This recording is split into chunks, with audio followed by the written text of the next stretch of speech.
And you're live. That information. Not live, I'll but send you their website so you can kind of get a feel for these people. It would be pretty cool to do, you know, and they have 2 or 3 different events. Go ahead and call us to order. It should be here in a minute, so I know Terra's time is valuable. So we have a regular meeting of the Logitech Advisory Board. Do a quick little roll call. Kyle, we have on the call here, Kyle, and Chris, present. I'm present. Yeah, here. And Eric's yelling down the street. Cool. First up would be approval of the minutes from the previous meeting. I don't know if anyone else has had time to review those. I typed them, so I've seen them. But any notes or changes on minutes from the last meeting, we don't have them printed out here, but they're in the notebook. Kyle, you might have been able to check the minutes from previous meeting. Otherwise, I would take a motion to approve them if we don't have any changes.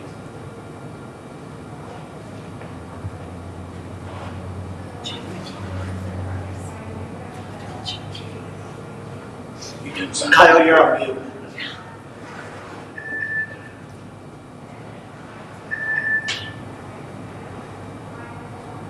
Kyle, you're still on you're mute. muted, yeah. Sorry. Yeah, it's really hard to hear. I can hear like every third word. I heard something about minutes. I don't have the minutes. Can somebody real quick shoot them to me?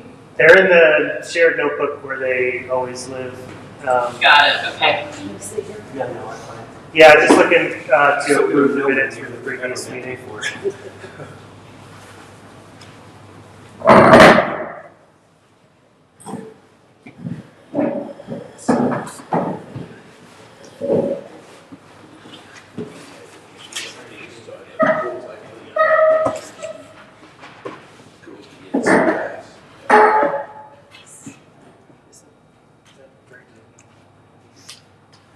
It sounds like I think Chris would say that. Hey, how's it going?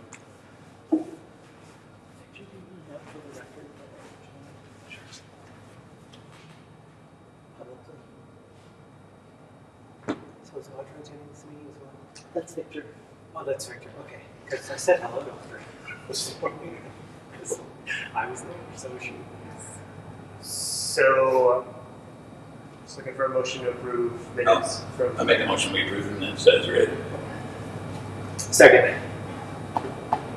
All in favor? Aye. Hi. You still can't hear us? All right.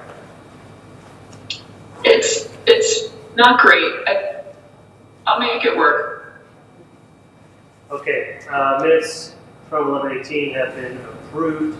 On to new business. We're looking first step update from Tara on the ongoing changes to the ordinance and whatever else you may be joining us for this morning. Sure, so let me first say that I apologize that the meeting wasn't able to be held at City Hall. When Victor checked, the conference room on the 3rd floor was available, but when he checked, the person he checked with didn't book it for lodging tags. So in the meantime, Development Services snuck in and booked a meeting at 10 and a meeting at 11. So we will make sure that Victor has access to the conference room and can book that directly. So I was luckily, because I'm in that meeting at 10 and 11, and I was in your meeting, I called him yesterday and said, I believe we're going to end up having a traffic jam in the vestibule. So if you would like to permanently change this so that you have better technology, we can do that, and Victor can go in and set that meeting for the conference that's what we room. already had, actually, yeah. Well, we Victor had 3 or 4 did his days in a due row where it didn't diligence. work. Yeah. Victor did his due diligence, it just didn't get booked by the City Hall staff. So what we're doing is giving Victor availability to book the conference room. Cool. Yeah, that's worked better for the video calls. It may be worth the city's while long term to just do troubleshooting in here because I know other It meetings might. occur. So whether that's just a bandwidth issue, I'm not certain what's going on there, but this is now third spot. We tried a video call. Sounds like people still can't hear us. I'm trying. It's, I know, I'm not it's blaming echoey you. Yeah. here, so yeah, it probably needs to be corrected in mayor? Well, in there, we had connection problems, so. Okay, So yeah, just something to take a note of down Okay. the road for other purposes. so that's something we can work on across the board. The city council was presented with a repeal and replace ordinance on the 18th of November. That ordinance included 5 changes, and it's set for public hearing on December 16th. I do want to note that Mr. Murphy spoke to council during petitions and communications against the elimination of the lodging tax board. He did. It came from a lot of experience with lodging tax and tourism board, which Tom has filmed since the beginning, I believe. The ordinance did get reviewed by council. We did go ahead and ask again if they were firm on wanting to eliminate lodging tax, and they did confirm that they wanted the ordinance to go to second reading, which is public hearing on December 16th, with the 5 changes, 1 being the elimination of lodging tax advisory board, 2 being the pay-as-you-go model, which is what we anticipated, so hence the very light budget this year and potentially a little bit heavier next year, and then back in business the 3rd year. The elimination of the percentages, so we didn't really change eligible expenses except that it's limiting the use of, the 4th change is to eliminate the use of the funding for operations to no more than 25%. And that is a stopgap measure. My long-term goal would be to get that down to 10%. But for now, it's to repeal and replace no more than 25% of the fund can be used for operational purposes. And then the final being, it opened the rest of the eligible expenses being marketing the city for quality of life improvements. Aaron Ogletree added the language community supported activities. Those were the 5 changes. So some of them look very similar to the previous ordinance. The main changes being the elimination of percentages, the pay-as-you-go, the limitation of operational expenses, and the repeal of the lodging tax advisory board. So that's where we are. What happens next is on the 16th, the ordinance goes to second reading, which is the public hearing, and we'll see where council wants to go from that. I have met with the new mayor, and we've talked through the possibility on the long term of needing an advisory board. I think probably for at least the first half of 26, maybe all of 26, maybe into 27, I don't know. What the political will be in putting it back together. The new ordinance then defers the decisions on how that's spent. A lot of the decision or the recommendation role, not decision role, but the recommendation role to the city manager. So I will likely reach out to each of you and ask if the board is eliminated, my plan is to reach out to each of you and ask if you would serve on a city manager advisory capacity for the next year. For 2 reasons. 1, I would appreciate the opportunity to work with people who have expertise in the area. And 2, I think I'm going to need feedback on some of the way the fund is invested. So it won't be an official public meeting. Staff has advisory capacities on a variety of different things. We bring people in who have expertise in different areas. I have 4 areas right now where I've reached out to people in the public to help advise me. So you are welcome to accept that or not accept that. It wouldn't be an official role. It's not going to be appointed by City Council, and it wouldn't be a public meeting. It would be coming to City Hall likely once a month to review how things are spent, to give me feedback on investment of new events. We've got $75,000 in the budget if that passes to develop or support events. We've got $100,000 in a grant round. We've got $100,000 in marketing to DIQ or other marketing entities. So that would be starting pretty much immediately after December 16th if you decide to pursue that. I understand if you don't want to do that. Maybe you could recommend someone else to me who has some expertise. Joe made some comments in the last meeting about some of the events that are going to need additional support this next year. And I need people who are engaged in the community in that way to make sure that we're investing this money correctly. Do I eventually think we'll have a public board again? I do believe that we will. This next year, our budget is so limited that a once a month meeting with the city manager might be sufficient to get us through the first couple of quarters and into the fourth quarter of next year. I will likely invite the mayor to sit in on those meetings because I think it's important for her to inform that work if she is indeed going to be the one then to recommend that we reseat a public board. She may or may not take me up on that invitation, but all indications are that she would. All indications are that she would. So tourism is a passion of hers, and I think she understands that the budget's limited and understands that this council will make the decision they feel is best. And that maybe from, I don't know, I can't speak for her, but that maybe coming in and reversing that is the first thing she does. She may want to sit in on some city manager advisory meetings first. But I do think eventually we can go that route. Be happy to take your feedback. I have a I have question. 3 things I would like to say. Okay, sure. First of which was you suggested that the lack of conflict of interest might be an issue. The meeting that I attended, when you presented it to them, it didn't come up at all. It did not. Second was... I answered those questions to the council members that had those questions prior to that meeting, Okay. who reached out to me. I have regular one-on-ones with them, so I answered that question based on the feedback that you gave me Right. in your last meeting I attended. Right. I also talked with the mayor-elect about that as well. Okay. In another meeting. And so she wasn't at that meeting. You have to speak up for her to hear us. First, conflict of interest. Second was that they said that seemingly, and Aaron was one of the leaders of this, but Mr. Trujillo also agreed with that. And I think Mr. Hsu agreed as well. As the feeling is that what we should really do is do a campaign and we should hire a firm. Yes, I think that's what we're doing. it is.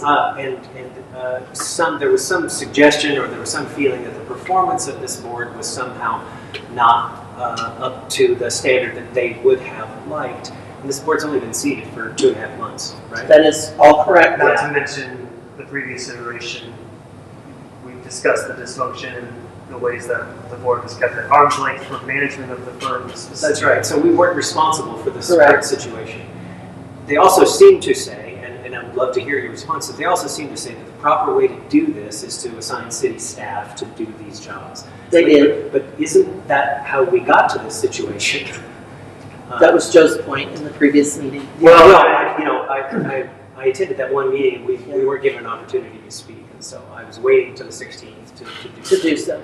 Right, which didn't make any sense to me. And I also, if they looked at the work that we're doing with DIQ, we're doing exactly what they said. We are trying to fashion a campaign. So I don't understand the logic of eliminating a board which, number one, isn't responsible for the current state of affairs. Number two, is doing the thing that they say they really want us to do.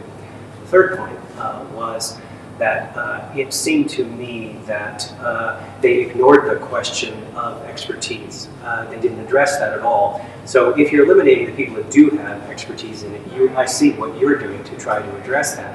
I don't know where this is going to come from, this leadership that they say we need, and how this hiring a firm is going to solve the problem. When we already have one and we don't have much money. So I just didn't understand the way that proceeded. And so I have difficulty with both the process and the results. And I wondered if you could respond to that. Sure. Yeah, I was going to ask, and you asked some of the same question. When you talked to the council people, what was their reasoning for just eliminating the board? Did they think? I heard comments at the council meeting that because expenses were down, well, we don't cost anything.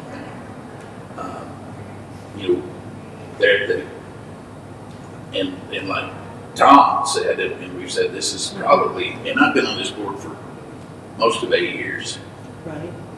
the old one and the new one, and for a while with our incoming mayor. This is, in my opinion, the most dedicated, most knowledgeable and experienced, and quite frankly, probably the hardest working, even going through a period that we were kind of shoved in the corner Right. and not utilized. So I don't understand, well, what was their reason? What was their, did they give you like, well, we think they're not doing a good job, or they're not, what? Sure. Anything to add, Joe? I mean, I was going to let you go ahead and respond before Sure. it's a whole big pile. I was mostly going to kind of reply to those things as well. And in the end, this is all stuff that we should bring out on the 16th. I plan to be at that meeting. So, to kind of speak to Eric's point there, it's unfortunate. This is kind of the second recent council decision where I've seen this play out, where it appears to be a done deal and minds are made up before it ever reaches a public hearing. Right. And that it shouldn't work that way. They should hear public feedback before they make up their mind to vote. That, maybe neither here nor there. But right now it sounds like this is all a done deal. And whatever we go to say on the 16th is not going to sway anybody. So I'll be there regardless. But this is the stuff that we're bringing up. I encourage us to be there, or we can consolidate and I can present as chair, like whatever makes the most sense, as opposed to having all of us get up and speak. But I have also informed a few other members of the public about this public hearing who are concerned about specifically the lack of oversight and stuff. So, but yeah, I'll let you go ahead and speak to that, and then I was just going to chime in on your plans moving forward. Yeah. So one thing you'll see this morning that I'm not sure, you may be aware of it because of working with Victor, but we worked for a long time and then kind of got shut down to find a fair, accurate, unbiased way to allot funds to events and organizations. This is the first time, the ones we'll present this morning, I'm assuming we're presenting those this morning, the first time we've actually been able to use it. And it eliminates, any kind of agenda, personal agendas, conflicts of interest and everything, because we evaluate a tournament and then, whatever comes out is one mind. And, we've done a lot of work when we were actually kind of muzzled and to not do it. And it's, Kyle was actually encouraged by the mayor She was. to come on this Yeah, board. if I could say, just one thing. That's my frustration with this, is that if this was the way it was going to go, why did I have to audition and get vetted and voted in and all this stuff, and then we get just a few meetings and boom, we're done. I mean, that's, I think, very frustrating. I think this is a decision they could have made before we reconvened the board to meet 6 times, right? Like, that just seems... And one final thing I would add is just that, I think maybe, Tara, you came and you said, hey, look, the fund is way down. And they're like, whoa, they must not be doing a good job because revenues are way down. And so I understand that perspective, but to not speak to any members of the board as well and get insight as to what has occurred, how the work we have been trying to do or not, and get that perspective, I think is a huge oversight on the part of I think you could have gotten that if you'd watched the meetings or read the minutes. So in response to that collective kind of frustration, first I want to acknowledge that I understand the frustration and acknowledge that it's valid. Kyle's point is correct. Kyle, Chris, and Eric are all newly seated. I think at one point, Joe, it was you and I in my office, and you were the Lodging Tax Advisory Board initially. Chris got quickly seated, then Kyle, then Eric. So I want to acknowledge that the frustration is real. I also want to say that elected officials I want to be really careful that I don't speak for them. So Eric, I understand your question about why are they making this decision. Chris, you asked the same thing. I think having public comment is a good way to express what you're thinking. Will they reply to that in public hearing? Likely not. That's generally the way it goes. I want to acknowledge something Joe said about the way this public hearing process works, and say that in policy development, it is my goal as city manager to flip how we do policy engagement so that it starts with an idea, whether that comes from staff or the council. We go to a work session and we talk about it, which is when it becomes public, and then we go to the public to have listening sessions and have conversations. In my experience, going back, that's not something that we've regularly done well before an ordinance is developed, and then once an ordinance is developed, all that public input has been taken. I will say that when this went to work session in August, and I may be wrong, it's either the last week of July or the second week in August, when it went to work session, I was surprised. What we were presenting was a change in pay as you go, a change in the percentages, and a limitation of operational expenses. And that was in direct response to me coming to you first, and then me going to council members individually and saying how we're spending the lodging tax money feels like, from a management opinion, a bit irresponsible. And I used that word, I believe, in your meeting, and I've used that word with them individually. So I think you're correct. A lot of this is coming out of that, right? Perception is reality. Sometimes reality is over here on your left hand, and perception is over here on your right hand, and they don't match.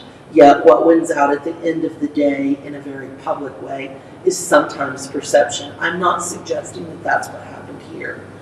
When we went to work session, there were 2 council members that were adamant Lodging Tax Advisory Board go away. There were 2 that were adamant that it go back to Tourism Board, which was originally the board that had more leeway. There were 3 that were, 1 was absent, and there were 2 that were silent, and that's how it went. So I believe I came to you afterwards and says, this caught me off guard. I didn't see that coming. When we went to first reading, we actually had, when we went to the second work session, to tell them we were going to first reading. The second work session was the beginning of November. I think it was November 10th. It's whatever that second Monday was. We said, we're bringing this forward. We just want to poll you again on what you would like. And attitudes had switched from 2 not wanting lodging tax to the 4 that were at the meeting, moving to that. So that's what we took on the 18th, and there were 5 of them there, and we did, and 1 on the virtual. So there were 6 total. We did pretty much go down the line and ask them if this is how they wanted to move forward. I clarified for them the conflict of interest and why that may not be a concern of theirs. It did not sway the decision. This is the way they're going. I've sat down with the mayor-elect. I've talked her through where I think this will go. I didn't give her anything I'm not giving you now because I don't feel adequate to speak for them. They haven't given me their reasoning. I'm their city manager. I implement their will. I implement the policies they pass. Sometimes I understand where they're coming from. I'm quickly learning sometimes I may not understand exactly where they're coming from. It doesn't alleviate staff's response. So I know that's not adequate to answer the questions that you have, but on the record, I'm trying to walk a line between understanding and recognizing your frustration is real, but also understanding the direction council goes, accepting that direction, pivoting to that direction, and laying down how the work might get done for the betterment of the city under that direction. And that is really where my focus is now. I'm not sure I can look back and explain how we got here to your satisfaction, other than this is where we are. And so my role is to provide guidance to Victor, to look at the budget, to get this money implemented in such a public way that it eliminates the scrutiny. The last thing I would say is that how the board blew up before, and I'm talking about in 23 when they made the lodging tax advisory board. Joe was the only one from that original seating, and I don't know if you were originally seated when I was hired and came in May, that was still there. So while I've watched you do a valuable work in these last 5 months, I'm not sure that that's the perception that's out there. It's the perception of the board before, the one that had the issues. You were on for a short period of time, Eric. I don't think you or Kyle were involved in that. I was on 4 years. Okay, so that's where we are. You know, we can continue to talk about it. I think you definitely need to come be on the record on the 16th. As to whether that changes minds, I don't really have an opinion. We could see where this goes. I would never encourage you not to do that. I will always say it's important to be on the record.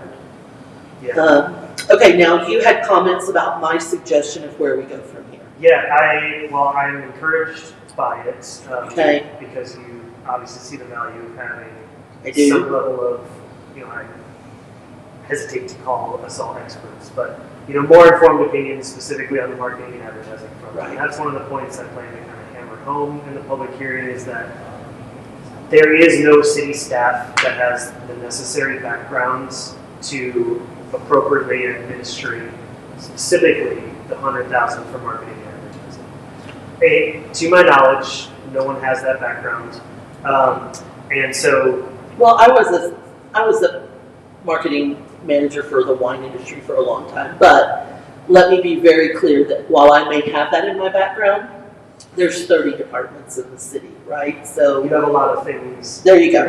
That's it right there, right? So You can understand. I do. Do I want to be able to walk in a meeting and say, what are your thoughts? Yes. Yeah, so Take those. not a dedicated person. Right. One thing I would have kind of lobbied for, and again, I'm not trying to come at Victor by any means, but essentially a combination of Veronica and Victor's roles as a marketing comms person that's dedicated, Right. that can be internal and external. I thought that would have been really valuable.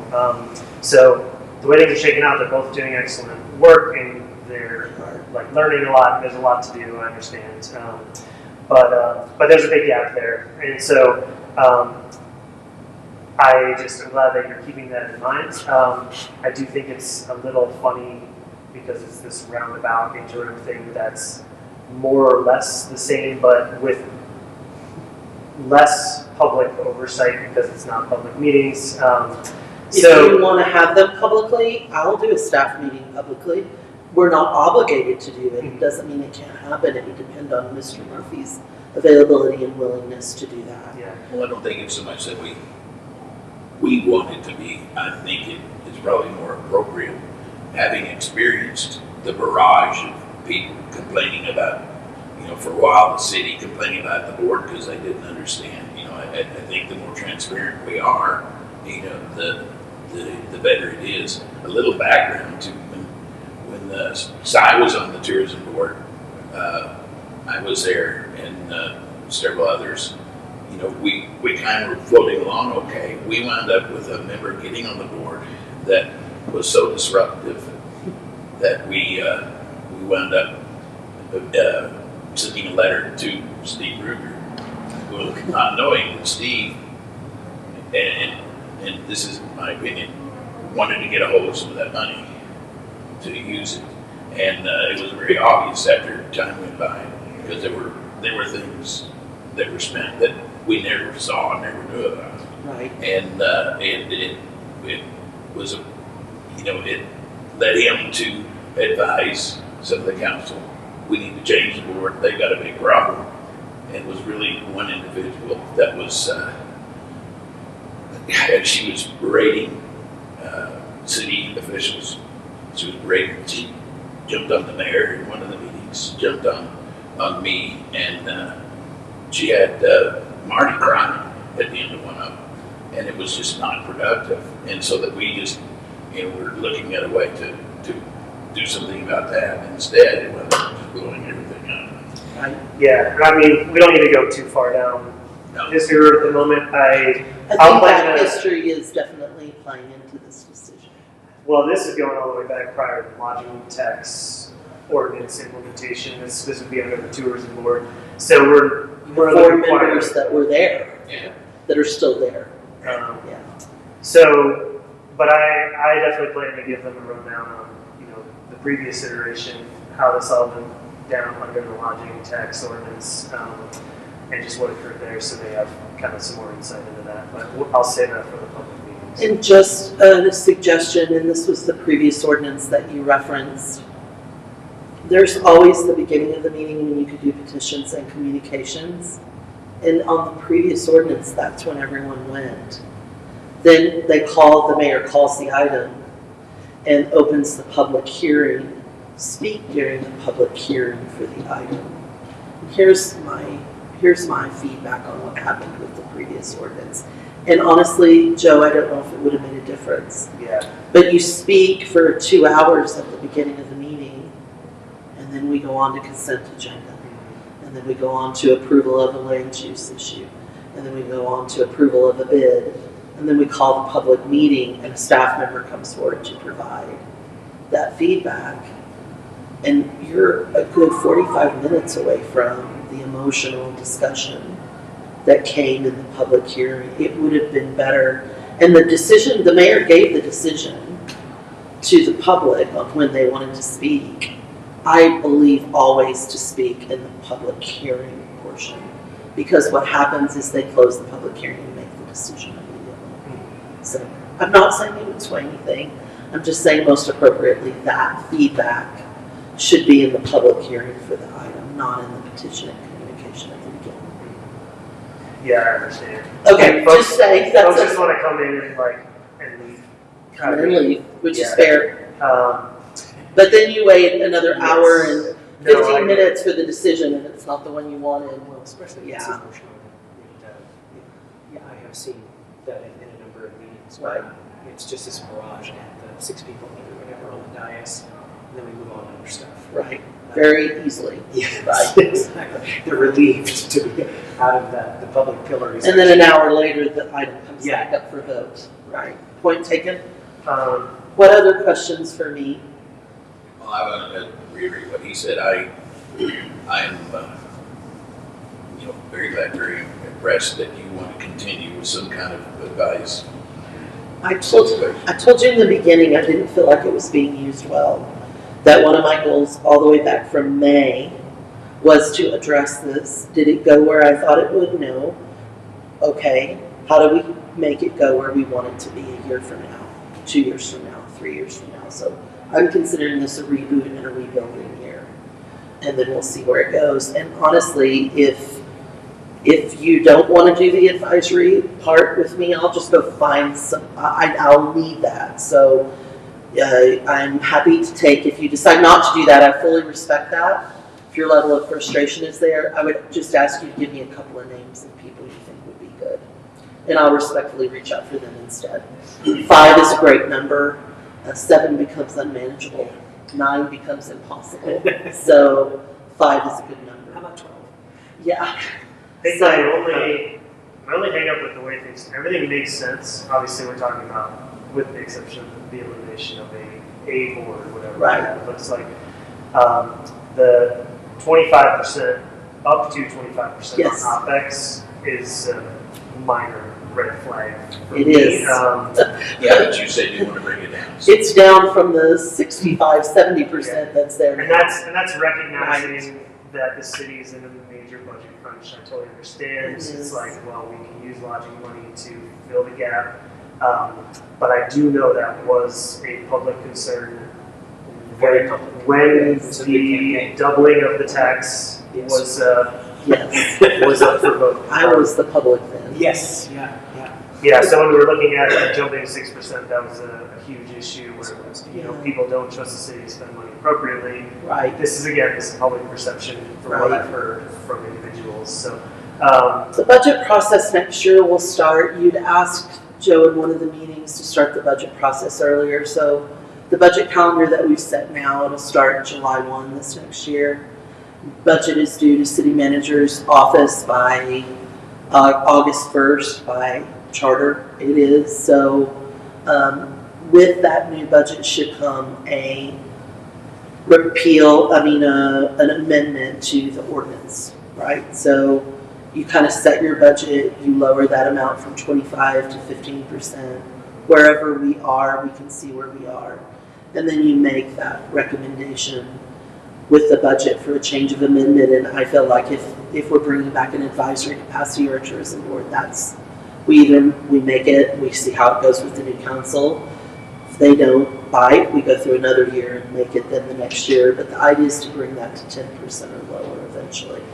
So if we can grow lodging tax to $600,000 a year, which would be ideal, 600 or more, and you've got 10%, that's 60,000.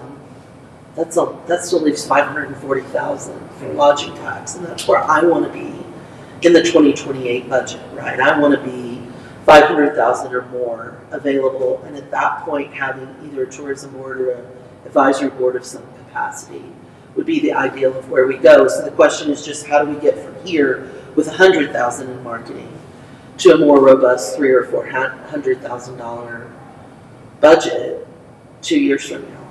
And that's the question of how we get from here to there. So I'm a public input person. I make very few decisions without asking. Even internal decisions, small ones, I will ask 3 or 4 or 5 people what they think before I make a decision, unless I can make a decision in the moment, can't I, Victor? But I generally try to ask. So this is my idea, is to have the first city manager advisory board on tourism. That's what it will be. Did DIQ give you a proposal? We're meeting with them this week. Tomorrow, I think. I know it's on my Yeah, agenda. It's not today. Our agenda. We have one more meeting before the end of the year and the potential dissolution of the board. So if you wanted to put on those proposals, because a decision does have to be made with them, it would be great to get On the our hands on 16th? those to review ahead of the 16th. Yep. Because So we'll meet with them tomorrow. We'll provide it to you through Victor, and we'll talk about it on the 16th. That sounds good. Okay? Then we'll tell Lindsay we'll pull the trigger on the 17th. without knowing what they're proposing, $100,000, of course, right off the bat, 20,000 that goes to them. Right? Another 10, 15 goes to production. The second item on the agenda for the 16th, and the first should be the 100,000 for DIQ. The second should be the timeline for the 100,000 in grants for 2026. I'd like recommendations on whether that's 2 rounds, whether that's 1 round, and what the timeline should be. When do we offer that? How do we bifurcate it? Do you want to do a round every quarter, 25,000? That's what. Do you want to do 2 rounds of 50? So I just want that recommendation on the 16th. Okay, we can make Okay. an official vote on it. We've already discussed Okay? quarterly 25,000 and roll Okay. it over. Last meeting. So if we don't Okay. allocate the full 25. I also want to talk about that guideline that we ran up against at one of my first meetings about you can only get so much. I'm not a fan of that guideline, so I'd like to talk about that guideline and have you argue back with me if you think that organizations should be limited. And then I'm not opposed to limitations, but organizations aren't apples and apples. They're apples and oranges sometimes. I mean, and then what kind of, based on that grant round, what kind of data do you want to receive from them after so that we can justify that investment? So I'd like that discussion, and I'll clear myself for both of those discussions. That evaluation form that we have will help solve some of that. Okay, fair Because enough. all those questions will be answered. Fair enough. One last thing. Yep. You were asking, you're looking at what to do with the limited budget we have and the shifting of, the money being spent to after it's been paid. And this is my opinion, to get the best bang out of what money is available, we should go back to the way the old tourism board was. Do it within the board, do some traditional. We can get somebody to do some digital, I do think, things ourselves. I think we're gonna have to get into this next year, and then after we get into some of these decisions and moving, I think what the board should be and what it will become apparent. Yeah. It will probably be something between the old tourism board, but definitely not as limited as the Lodging Tax Advisory Board. I think there's a happy medium there. Right now, you gotta make a decision about DIQ. We do, and that's why I want to talk two things on the 16th. Yeah, we'll have The 100,000 for the marketing and 100,000 for the grant round. Then there's the third 100,000 is transferred to the general fund, and that leaves the 100,000 left that's assigned to specific events, and we'll start that talk in January. Yeah, I would also just add, Chris put that up for a motion in terms of taking 100 grand at our previous meeting and was not seconded. So that's Chris's singular opinion. Okay. In terms of pulling that 100K away from an agency, having the board do it. So we could bring that back up for further discussion. DIQs, we've passed the point of canceling the contract for next year. So let me just say that there will be a DIQ contract of some sort. We need to really suss out what that's going to look like. Doesn't mean that in 27 we don't go a different route, but for 26, that's pretty well set. Two things. Yes. It's sort of out of order. Yeah. Because I mentioned bringing this up earlier, just didn't get the chance. I'm also, in terms of the process about how this is decided, even though, as Joe has pointed out, it seems a done deal, is that the idea here seems to be we're just going to give more work to the city staff. We've already taken 5 positions and put them to 3. And your point was that there's nobody on city staff who's got that, expertise or background or, whatever, and there isn't a position available. We're just going to make we should give more stuff to do. Well, there is a space creative tourism coordinator Right. that was hired that will have expertise, and over this next year is already getting his feet on the ground Right. in both those roles, the facility role and the tourism role. So I want to point out that Victor does fill that position. Right. Your point is that he doesn't have any background in that. My position is that he was hired because he's exceptional and can develop that. So as advisory board members, my hope is that you'll come to the city manager's office and we'll meet at City Hall. Victor will be a part of that. That part of this is in developing him as well this next year. Because I think Fully into this position. Which leads to my second thing. Is that, yes, I would like to participate. I came about this because I wanted to be of service to the city. I was hoping all 4 of you would, but once again, I understand if you decide not to. I would just appreciate some guidance. I apologize, I do have to go. That 10 o'clock meeting that was set was, I'm the one who always bumps everybody, right? I'll take responsibility for everything. Yeah, one last question. So how long is this board seated till after the 16th? So the ordinance that repeals and replaces would be effective 10 days after the ordinance passes. If it passes on the 16th, it will be effective on the 26th. So the first meeting would be on the 6th of January. If you want to keep the same schedule that you've got, it would be on the 3rd floor conference room at City Hall. First meeting with me. Okay. I'll take a recommendation from you on the 16th about whether you want that to be public or not. And I took this job with the understanding that all my various hairstyles will show up on TV at any given time. So as long as I remember my lipstick, I should be in good shape. I'll do it either way. It doesn't matter. It's up to you guys. Okay? Thank you. Thank you. Thank you. Yep. Thanks, Victor. I'll be talking to you later. Okay. Thanks, Tom. I just want to reiterate, Victor, I'm not trying to call you out by any means. I think you're fully capable. See you at 12:30. But there's a lot to learn in that realm in general. So. Same here. I mean, my feeling was that we were doing that function, and now the city council apparently has decided that you're going to do that now too. And that was my point. It's not about your qualifications, your ability, your intellect, any of that. It's just like, oh, okay, let's give Victor something else to do. Because we're presenting a problem that doesn't exactly exist, and we're proposing a solution that doesn't solve the problem. And that was my issue with the process. It doesn't make any sense. It does not make any sense. So I think you were very capable. So, learning a lot. You know, look what you've learned in 3 months. So. Not the least of which is have to deal with us. All right. Thank you. Any final remarks? Regret. Kai, sorry, kind of missed your chance on the maybe speaking directly to Tara, but did you have anything you wanted to chime in before we move on the agenda?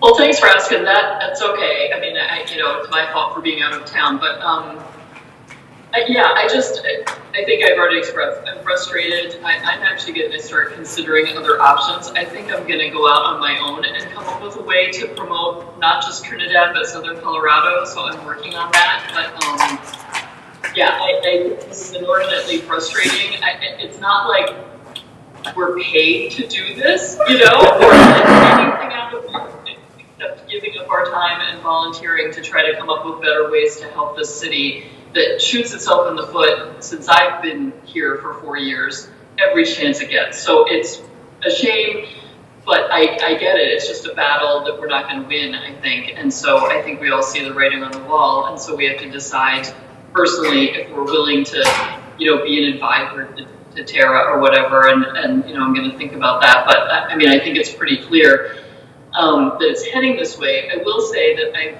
had outreach on Facebook from people who know I'm part of this group, from local business owners who are really upset, and I'm hoping, and I have encouraged them to show up next week at the meeting and voice those concerns.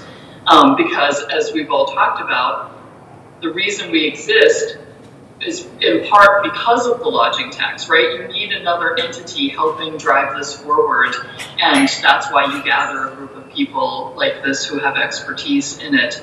And I think the grants that we're evaluating right now are a perfect example of this.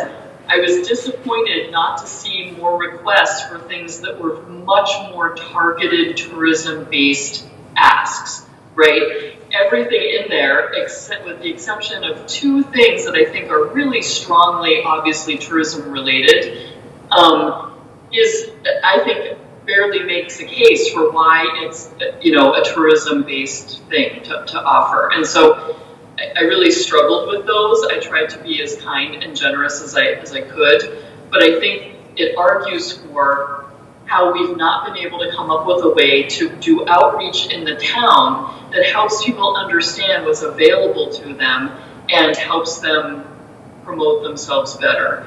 And I'd really like to see that. And so I think I'm just going to do that on my own, because I do think it's such a critical piece that's missing in this town, and has been. I started writing about Trinidad for the Denver Post in 2003. So since then, I've been watching this town and hoping that it would get its act together and come up with ways to promote itself better, and it just doesn't. And so, I'm willing to keep working at that, but I can see it's not going to be with this lovely group of people, which is a bummer. Well, I encourage you not to give up. I feel like those are things that can be worked in conjunction, in particular if we end up with just an advisory board to Tara. But, think about it, or we can sidebar it at another time. But let me just say, the thing that worries me about being an advisor to Tara is I don't want to work for Tara, and I definitely don't want to work for her for free, right? That's kind of what that takes that in a different direction. This is a public forum, and we answer to the people in the town who stop us on the street, tell us what they're seeing or what's going on, ask us questions, that kind of thing. And so I think that being an advisor to Tara, well, lovely, and I think she's amazing, I think would be just not feel the same, and it's not what I personally am interested in. Like I can get paid to be an advisor, in any capacity. I chose not to do that. I chose this board, right? Because I feel like the civic part of it is critical, and that's of course the argument I'm going to make in my missive for the 16th that I'll send you, Joe. But I just really think that changes the tenor of what we're doing by just going and meeting with her in her office and, offering our opinion, that sort of thing. I would encourage that to be made public if it can be, But the point here is we are an advisory board that answers to the public. It's offered publicly. Everything is transparent, and I think that's really important, especially for this, what has been a large chunk and still could be an incredibly large chunk of money that's weirdly going to end up being spent on things that really aren't tourism based. And I'm saying that based on what those grant applications that came through were just, I thought, pretty flimsy for the most part, with two exceptions, that they just really do not make a case for how they're propelling tourism forward. And I understand that we also want to be cognizant of helping the town feel, connected to the tourism money and connected to tourism and have that more social awareness kind of piece to it. But at the same time, I think the majority of this money is going to end up being spent on that rather than truly getting us out there. And I've made my concerns with DIQ before. I think we've had 2 years with them of missed opportunities. I mean, that is what I do for a living, and I know what's out there and what's available. I mean, I've helped local entities get that publicity. And so I feel like we've just sort of bit into the wind a little bit, and I'm not seeing any results from that, and that concerns me. But, we'll just have to see going forward how it goes, and, raise heck if we can, if it doesn't go the way we think it should. Kyle, I thank you for your response. Not having you involved in this will be a loss, not just because of your expertise, but because this kind of discussion right here is what I really value in what we're doing. The allocation of funds being a public thing and the rationale behind it. One of the big beefs I had with the city council, as you heard earlier, was the process and the fact that the result doesn't address the issue, right? And that's a thing that we can do as this body, and so it is definitely a loss. And I would really value your input going forward in any capacity, because I appreciate your experience and your perspective and the insight that you give to the meetings is really invaluable. Thank you, and I hope that we'll get to participate with each other in some way in the future. We all three need to say something, because I feel the same way that both of them do. Your input, you're basically you have a better overview than a lot of us do, and especially anybody we've had in the past. Don't give up yet. I think there's going to be enough people. I'm not throwing in the towel yet. I'm going to keep fighting the fight. Because I would really like. Go ahead. Sorry. There's going to be enough people come, and because quite honestly, I think the council members have no idea what we've done, what we do. What we've done when we were being, shoved in the corner, put in timeout, or whatever. And if we have enough people coming, if Joe does a good job with a presentation to them, bringing all four of us there as one person, he needs to make sure that this is coming from all four of us. We're going to brought you with 4 different speeches, but Sai is a big believer in this board. She was a strong member of the board for many years, the tourism board, and she's coming in, and it is difficult to say, no, Councilman, you're wrong. They are doing things and stuff. It puts Tara in a bad spot. Right now, they're very very high on her. She's done a good job. She's moving forward. She's better than any of the past 3 city managers that I've known here, and she don't want to mess that up. So a little patience, a little time, and I think it'll probably be back to where it was. The last thing I would just add, and I'd like to try and steer us toward grants. You kind of gave us a good segue there, Kyle, but since we're chugging on time as usual, it's just in terms of striking off on your own to promote Southern Colorado. I would appreciate and amplify whatever you end up doing if you go that route. But I've seen a number of people try and do that, including Sai. She's got this whole Southern Colorado tourism social media presence. Another friend and volunteer for the Trails Alliance has a thing that they're trying to do. none of them have really gotten any traction. I think you probably have a stronger base to build off in that regard and would go a lot further, but the point I'm getting at is a cohesive, singular effort is always going to be more effective than a bunch of people who are off doing their own thing. So at a minimum, we need to remain working together on that front, even if there are independent entities that are a broader, like SoCo effort. Yeah, I think we're better with our heads together overall. So yeah, I'll leave it at that. And by the way, I don't agree with everything you say, just so you know.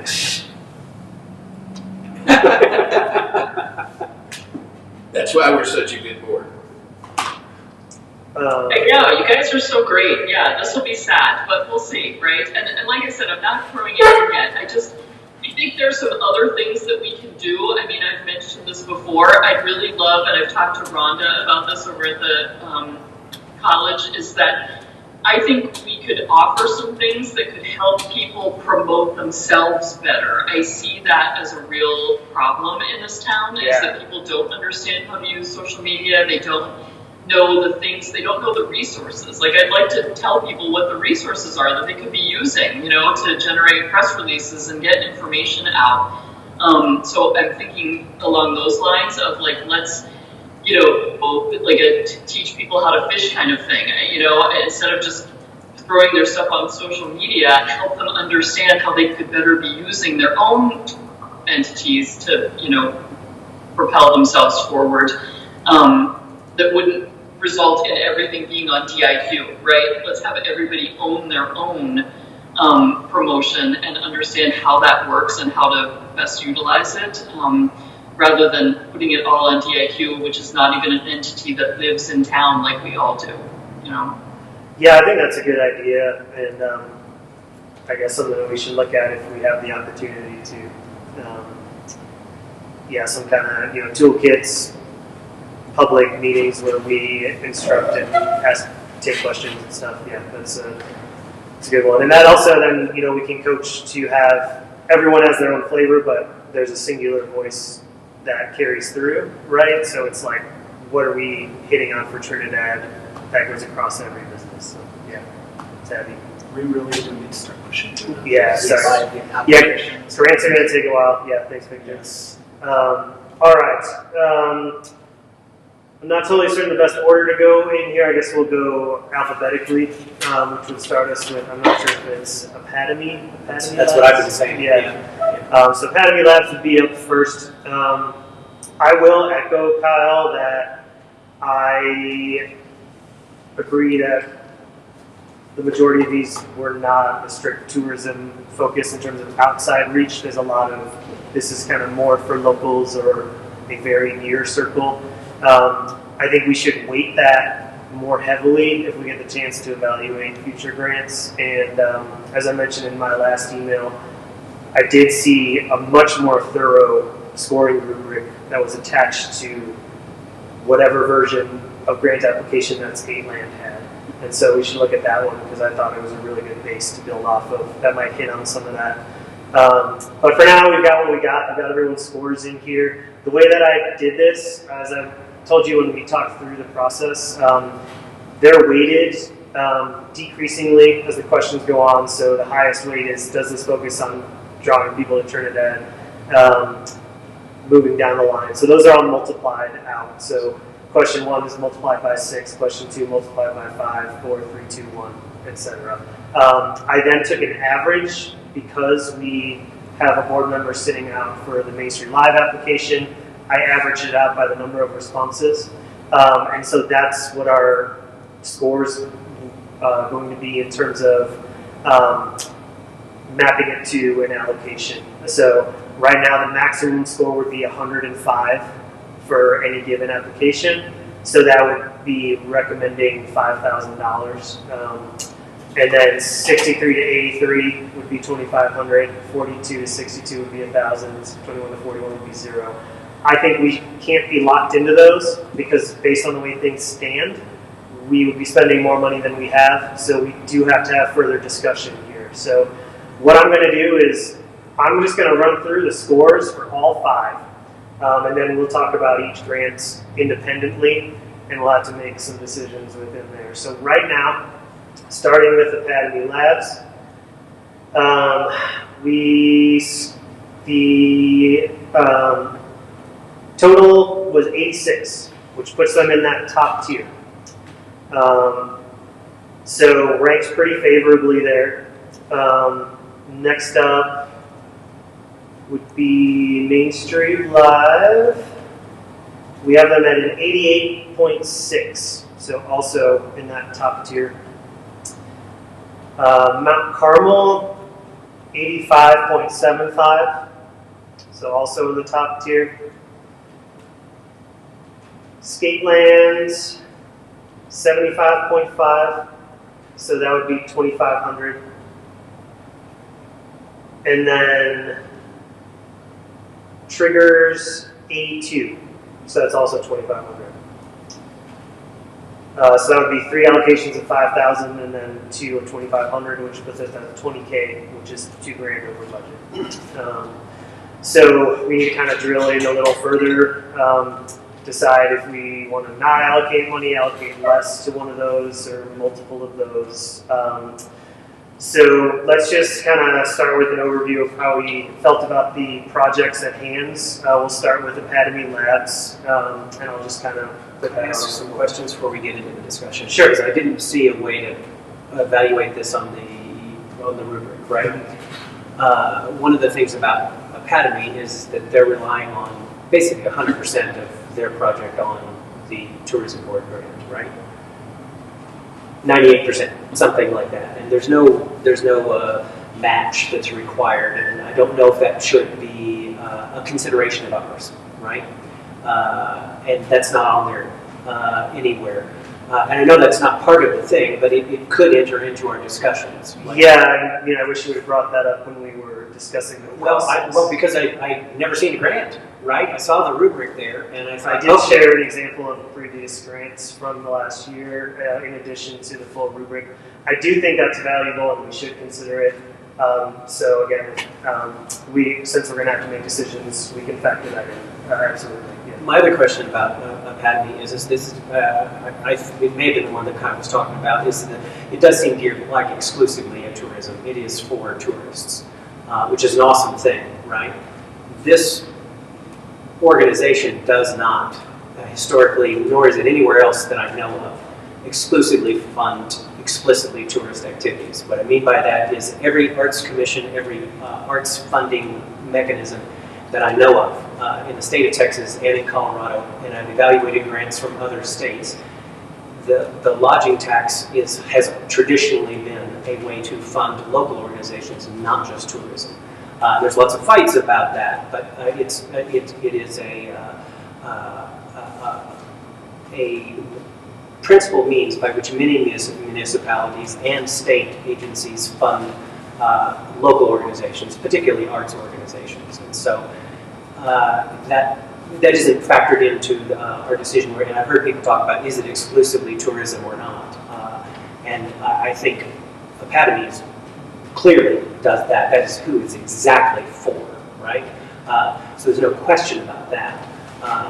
But my understanding of the charter or the portfolio, the job of this entity is to fund more than just explicitly tourist activities, that it is to pump up the local economy. And that's my reading of the ordinance, not just what we've traditionally funded. And so I don't know how to factor that into the discussion when we're talking about, Skateland's grant or Triggers grant, or Mount Carmel grant. And my third question so the first was about percentage-wise of funding. The second one was about is it are we only supposed to rate highly things that explicitly drive tourism, and then factor that like a percentage-wise, we're going to fund more of that, or we're going to fund more of that overall, or a greater percentage of it. And the third one is, I wasn't sure about, in the application, it doesn't require you to substantiate these numbers. Where did people come from? How can you say that you are bringing tourism in? I think the Academy grant does a good job of saying it is placed in some of those locations. One of the missing pieces for me is how they, was there, and maybe I missed it, was there buy-in in all the places? They mentioned Maverick and they mentioned Loves. Are they going to allow us to put those things up there, right? Or they are going to put them in downtown, and is that not what the SUFA kiosks are doing? Is that not what the Welcome Center is doing? Is this an added tool? Is that where we would put that? And a person says, well, where can I go? Take your phone over there to that aluminum QR code, and that will help you find things. And are they? And my supposition, based on the grade, is that they're going to be located around town. Because I'm not sure exactly how that works. I assume, because of the way they've written this, that they will be able to collect data afterwards that tells us what percentage of their projections on how many people are going to use it and where they came from is going to be a part of that evaluation process. Otherwise, we have to suppose that on the front end. And for Skateland, just talking about that aspect, how are we evaluating whether or not these organizations are doing the thing that we really want them to do? Yeah, frankly, Scalen's estimates are a joke. They did not seem accurate to me. Yeah, they're really...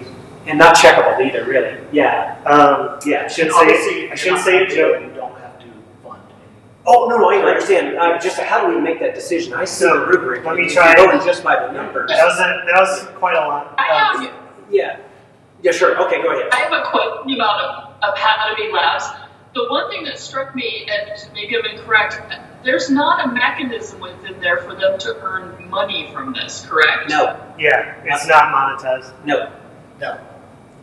I just wanted to point that out. I mean, that to me was a plus of it. It is of all of them. There's no down the line of them making money back. This is them just creating a thing that we can promote for tourism. And I agree with what you're saying, Eric, and I totally understand. But I just wanted to point that piece of it out because, yes, we would be spending all that money. They're only putting in $700, but it's not a thing that they're going to make money from. It's a pure giving thing from everything I could understand from it, and something that we could use, and that I do think I could see a certain segment of the population accessing it. So I just wanted to point that out. It was the only one that they don't have a business interest in this, right? They're just doing this. Before we go too far down Academy, I just want to address the general questions. I know that ties into it as well, but then we should just start talking about Academy specifically. So, in terms of tourism versus arts and culture breakdown, I think for now we should adhere to the general guidelines of the ordinance, which the vast majority is targeted towards tourism. Arts and culture, I think, is like 10% of that. It's 15, but it doesn't matter. Yeah, it's much between less. 10 and 20. So that should be our goal as a board. We never really got together, us four, to discuss like mission, vision, of the board. We did that in a previous iteration. So right now, I'm kind of operating under what we had discussed during that board retreat with the last group. And for us at that time, the primary goal, number one thing, and I would still propose this moving forward, is growing the lodging tax fund, which means attracting new people to stay here. So that's goal number one. Secondary goal would, of course, be various quality of life supporting institutions. So there's something here for people to visit. Yeah, exactly. You want the town to feel lively. When people are here, they need to have things to do and have a good time. So I'm not pushing that way down the line, but I just think that's an easy way to approach that today is to, our primary is still tourism. Secondary would be arts, culture, other institutions.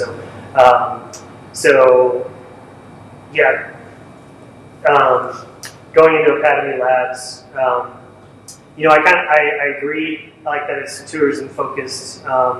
I like that it is, it's kind of out there. It's just done. There would be maintenance concerns in terms of maybe the QR codes and plaques get defaced. I had the same thought, Eric, about do they have permission from these people? They're assuming they're just going to be able to go out and put stuff, even on city properties, that can be a hassle. Whether it's a standalone thing or putting it physically on a building. A lot of historic buildings, you're not allowed to mount things to them. So I do have a worry that we say, here's your $5,000. They're not able to actually finish out the project as they envisioned, or it's really spotty. My biggest concern with Academy Labs is that I'm not fully sold that anybody is going to use this. I am just not totally sure that a tourist stopping off for gas is going to see a plaque and then go on a little scavenger hunt throughout town. I do think if you happen to just be by one, you might scan that one, you might scan one or two. It's a cool project. It's not a high expense, so I'm not opposed to it. I think it adds some layers of value to the city. It gets people pushed towards our existing marketing content because it sounds like they plan to use Visit Trinidad as the main resource for those landing pages. So yeah, I'm just a little mixed on it, and I'm not sold about the actual participation, but we don't know that until we collect the data. And that speaks to your other point, which I forgot was on the estimates and whatnot. That's what the final report is for. I sympathize with the applicants in that it can be really hard to forecast what you expect and how to justify that. But then when they come back next year, a good example would be the Triggers. They're an institution, they've been around forever, or Main Street. I would love to see some more hard data around actual visitation counts, as opposed to just saying we put on these productions or we hosted 30 games this year, to actually say this is how many people we had here, and ideally how many people were also from out of town. Yeah, so I mean, you're capturing zip codes. yeah, and that data can be hard to come by as well. But No. I'm saying that Main Street Live, our box office system captures that, so we can provide that data. I would assume the Triggers could do the same thing. And so we should be a little more stringent in requesting that in these final reports, so we get a better idea of how effective this spending is on our end. So something to keep in mind, whatever happens moving forward on the advisory board and the grant allocations. So yeah, on Academy, my main hang up is just, I don't know if people are going to use it, if it'll be visible enough, and don't know that until we do it. But it's a pretty low cost to throw out there, and it scored favorably. So. Do you have, no one has any concerns that we're funding 98% of what they do, but whereas Skateland is providing their own money, Main Street Live, presumably is Mount Carmel supplying their own money to it, and so is Triggers. Is that not a concern for people? It's not written into the ordinance, it's just one of those things. Right? They do explicitly call out in-kind labor. So they're not taking the grant money and paying themselves. They're using it to they donated back the 700. Yeah, and so all of their actual work to build the digital infrastructure around this is, it's hours of work that they're going to be doing, which could easily match the 5,000. So I would just take that into consideration. Okay. My other question would be about those plaques or whatever. They just talk explicitly, unless I missed it, about the aluminum QR codes. Some further signage presumably is necessary, right? Or an awareness campaign. Hey, we have these things. This is how you find them. Or here's another resource that's available. And it's just a question about the implementation. We have a QR code for tourism, correct? I mean, you can generate a QR code for. Yeah, but we had one that, I don't know, we did it, I guess, in the previous board, that we had a QR code that was put up, print ads and things. I can't remember if we're doing it anymore. I don't know if it's really on any collateral at the moment. Right. Because if we did still have it, I was just looking, but why have two? Well, it's not just a singular. So for this project, each one would bring you to a specific page. So if you're standing in front of, say, that explains it. standing in front of the History Museum, It's like a museum. It tells you all about that building So you do it right there. or a That piece of makes- history. That or makes something. sense. It's a good project. It's something we should have looked at when we really did have the money. I'm not sure with the little bit of money we have that it's, of course, if we look at the grade it got, it was in that category. But another way we look at it, we have a certain amount of money, we're $2,000 over. Whatever the percentage is of those we're funding, reduce each of them by the same percentage. The $5,000 ones would be, all the same, and then on down from there. Or considering the fact that they're doing this totally themselves. Everybody else is, paying, some of their own, maybe reduce the 2,000 off of theirs because of that factor. I don't know how we totally justify that and still, pay attention to the forms that Also, we take into consideration that a lot of these entities, or some, have received a lot of in-kind funds from the city. And I wanted to bring that up. I prefer to talk through each application and go back to that because Skateland in particular was an event that I thought we could support in kinds. One of their expenses, for example, is a stage. We have a city stage. Can we let them use it for the events or use it for a super low cost? No, we're not on our stage. I mean, They can borrow one from us. Yes. That'd be helpful. Yeah. No, that's interesting. Sorry, go ahead. how come we can't? I mean, it's an in-kind donation. It could probably be That that stage. There's a portable, I think probably this one, not the huge one. But that one is portable. yeah, maybe it is I know, that. but we're not moving stages out. Why not? Because it costs money for the city to move it. We have to hire people to do, we have to make sure that it's protected on it. We're just not going to. What happened when you have events and what that at the other end? We're not. It's staying where it's at. It's So- not being moved. so that's- Not moving, that is out of the discussion. It's not being moved. But it would be in lieu of a monetary donation, right?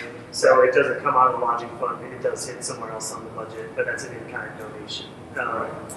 So, That's just a hard no. When that was botched, it was supposed to be, We're not moving that stage. I'm just telling you, with the original, it's true, that is why we we purchased it out of the got lodging it because it funds. was Yeah.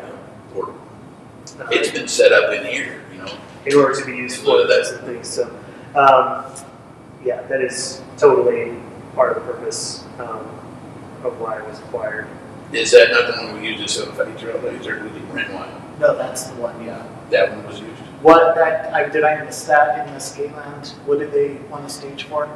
They want to stage for their events. So they have that written in the budget. So I'm just thinking about ways potentially we could offset Yeah. with in-kind. I mean, I'll definitely discuss it with Tara. They'll Yeah. be able to. If it's an unstart's a non-starter, I'm trying to think creatively to be like, how can we support an event? I mean, we all know we're not giving them $20,000. We don't even have it. Right. So are there ways that we can help them out through the city without dipping into the limited grant funding we have remaining? Do you want to, we've moved to Skateland, do you want to take them grant by grant in terms of just general discussion, or do you want to suggest an allocation and then review? No, I think we should talk through each. Okay, gotcha. And then go back to Now, they are to eat. People gave me candy for my birthday, and I'm full up on candy. So, anyone can have some. Tom, you want some candy? Oh, no. Oh, yeah. The other thing I'll just throw out there is that we can request that one or more of these people come back next year because the dates on a number of these are running into 2026. You know, Skateland's is for a July event. The triggers obviously don't get Last ramped year. up until June. It could also apply to the Main Street group and Crooked District or something like that as well. Yeah. So we can encourage them to return for another granting rounds Yes. if we can. Want to. Well, that would give us time to convince him to loan out the stage, so. Not long. But they have money in the budget to pay for it. Yeah, and it's a giant pain. You have no idea. I imagine it's not What, in a maybe likely stage? thing. Well, it's not just the stage; it's all the equipment. I know. I've done it all my life, Well, then you can help them. including in Mexico, and it can be done. Which is not. I understand. Okay, there you go. Stage aside. So let's not go too far down Skateland. The next one, alphabetically, would be Main Street Live. So this actually was our highest rating at 88. Chew on some coffee or something. Who likes to be in my office? Okay, thank you. 88 out of 105. So any other notes that anybody would have on Main Street? It seems like based on the scoring, we'd be in favor of allocating them the $5,000. Well, the biggest factor for them is year round. constant events that people come into town, if they're coming to town, they will look at, well, what else is going on? And I know that when I was looking at moving here 8 years ago, one of the things I did, of course, my background will come from theater, but I was looking at what they had, and some of the towns I looked at did not have an active theater or a performing arts center. It does now. I'm a little biased because I have directed shows there in the past, but I am not scheduled to direct a show. I'm not even a regular volunteer. I am playing drunk Seta, but he's got 4 lines and very little influence. So I'm not overly concerned about your conflict of interest on this one. Kyle, did you have anything on Main Street? Yes, I'm with Chris. When I thought about places to move to, I know a lot about Crete because that was one of the places that was competing for me in my brain about moving to a place. I would, number one, never move to a place that didn't have local theater. And number two, having been a travel editor for so long, I can tell you there are people who travel specifically to see community theater, and that's why Crete has done so well for itself. They have figured out ways to promote it and support it. The town supports it so much. I would love to see that happening in Trinidad. I think it's a very mixed amount of support. But I also think it's an odd town in that I see the same people over and over again supporting all the same things, right? Like we just see all those people. Like when we were at the Fancy Spider, all the same people are there. So I'd love to see us figure out a way to do more outreach because I think when the locals support it like they do in Crete, the tourists will follow because a robust theater is a draw. There's just no question about it. I see a lot of discussion and chatter out in the travel and tourism world about local theater. And so I do think it's important to support it. I think this is one that is sort of a combo thing. If we could figure out, and Eric and I are going to talk a little bit more going forward. He reached out to me. We're going to talk about some ways to promote the theater, out in the world. But I think, and I think we should be doing that for everybody, but I think that if we can figure out a way to combine the local support and the outside of town support, this could be a really big draw for us. It's something that's already in place, that's doing what it's supposed to be doing, that I think we can use as a launch pad for more attention on it. So I think this is a good one. You guys have kind of brought me around. For Main Street, I was hung up on it being a mostly for locals thing. I didn't really consider that. Like maybe sure, a couple people here and there who are visitors might go see it. But you made me think about growing up. We always vacationed in Door County, Wisconsin, from Chicagoland, and they had a repertory theater that was outdoors, which was super cool. And I mean, every time we would go every year, and we would see productions, and it was awesome, and it was filled with other tourists. And so I guess there is more potential there than I originally thought. So yeah, I think we can probably pretty safely go ahead and earmark this one. We'll put it to official vote when we wrap up our discussion here, but it sounds like we're kind of headed towards giving up the 5K. So. I'm glad to see you opening your mind, for all these. My mind's always open. Doesn't mean you'll change I think it. Joe's a pretty open-minded person. I think he's pretty open-minded. Okay, so Main Street, good on that. We're moving on to Mount Carmel. I'm going to grab Eric real quick. I'm sorry, did it get approved? Well, we'll do a final vote after we talk through all of them, but we're probably heading there first. Now, Cripple Creek, one of their big attractions is their Sorry, Kyle, I had to close the door.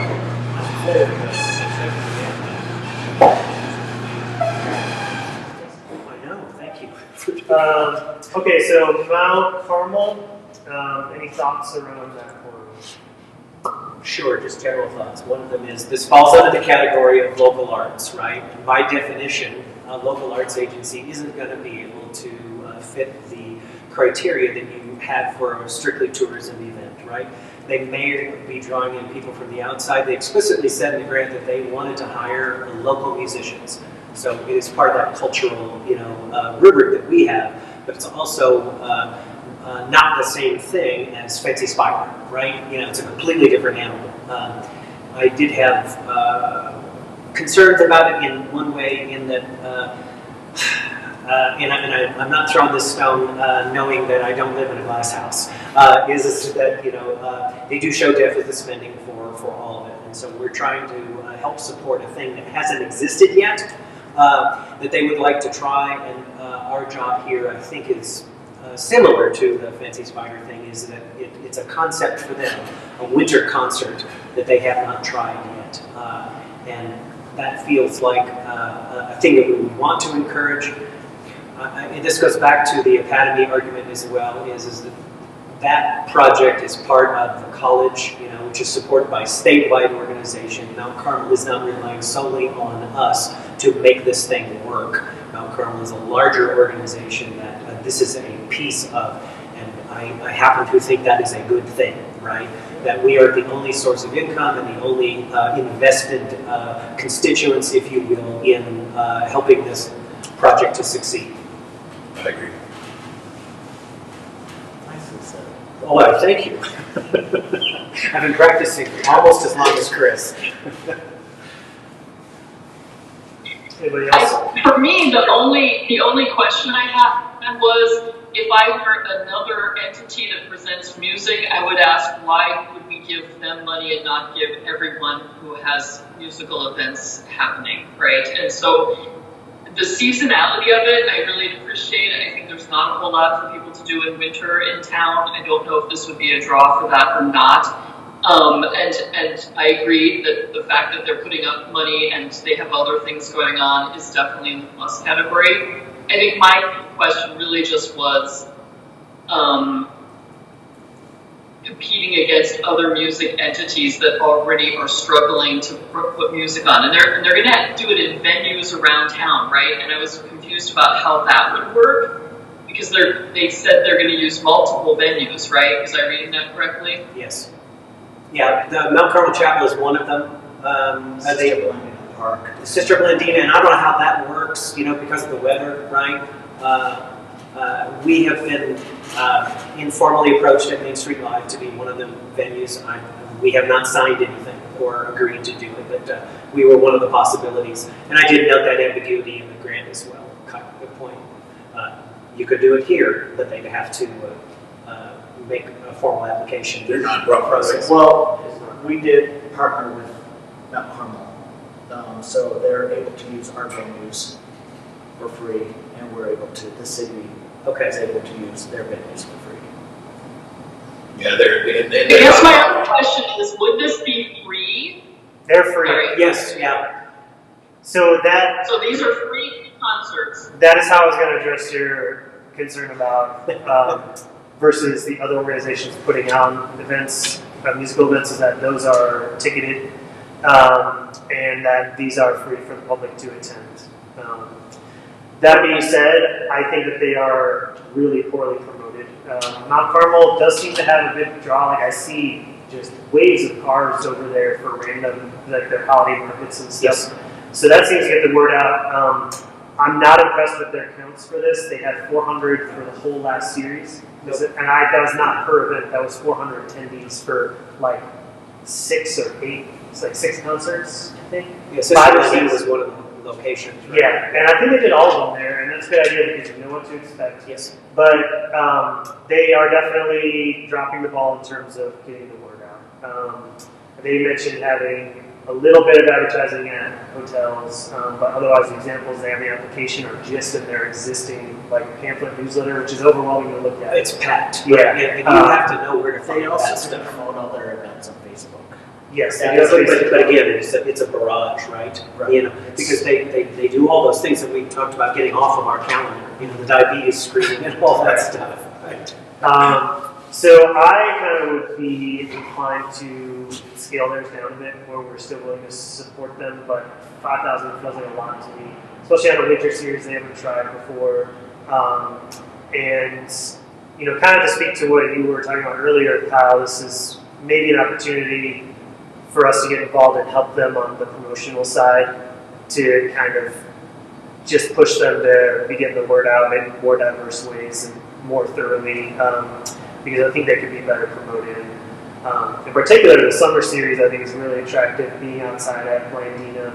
Winter, we can see how it goes. Like you guys said, it is seasonality-wise, it hits on that mark because we do need more events through the winter and things going on in town. So yeah, I would be in favor of doing it with somebody, but maybe not that. Yeah, there's absolutely nothing besides your events. There's really nothing that the city is putting on. There's really nothing, no events that I see any other.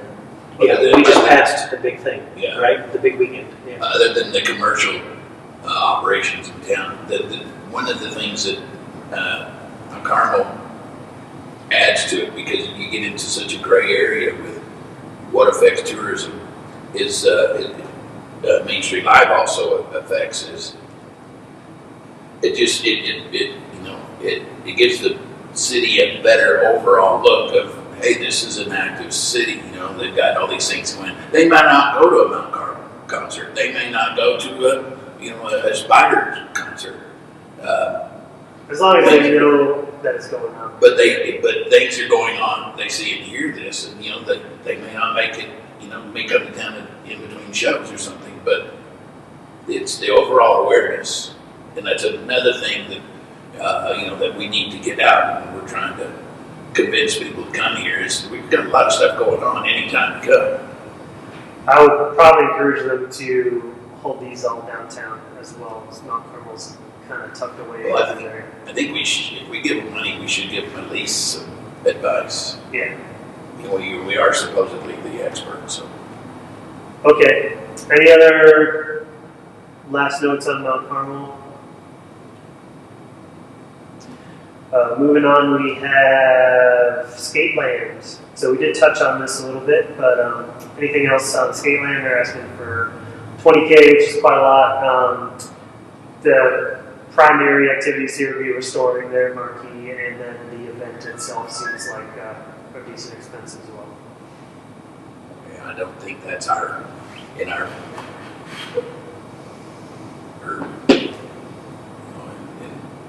restoring the sign and stuff. If they're going to do that, they should do it. Get other donations. It's not our responsibility. I mean, it would be cool, but it's not going to attract anybody. It's another one of those things you come, oh, no, good. What they did. I don't know. I think they're great, even for the kids, and to have that opportunity there and the things they do. It's probably more localized than anything else we've looked at. In my opinion. Yeah. We're on Skateland, right? Skateland. Yes. Yeah.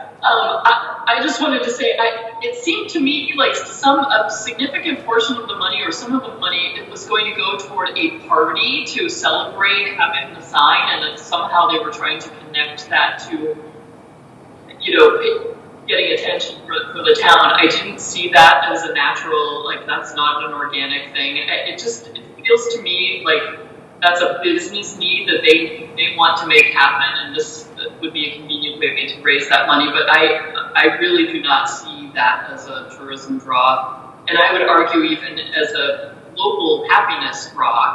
If we're trying to weigh some of those into this, it doesn't feel like they really made a case in their application for why this money should come from the lodging tax. Yeah, I think they made a case, but I don't buy it. And I love the place too. I love it. It's a great place. Yeah. Same for what Jamie's doing. She just won a statewide award as a local business person of the year, and she's sponsoring some things in the city that are really great for youth. She's constant presence, on social media, and I think she's a really valuable addition to our community. Anyway. I do think that some of the points in the application are valid in terms of the marquee itself.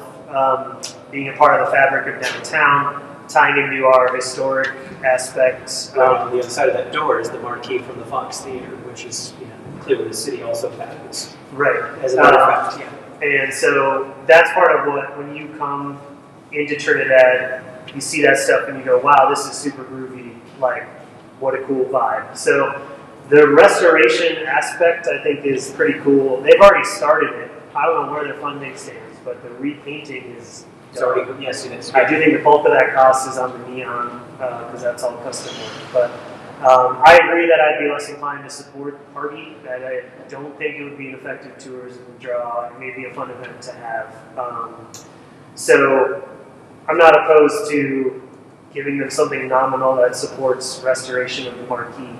And I don't know if that means we need a separate application for that, or if we just say, here's a little bit, please put it towards your signage.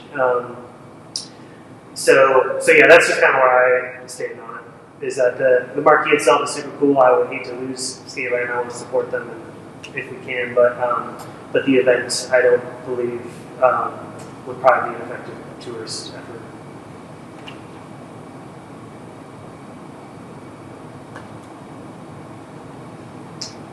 All right, any last things on Skatelands?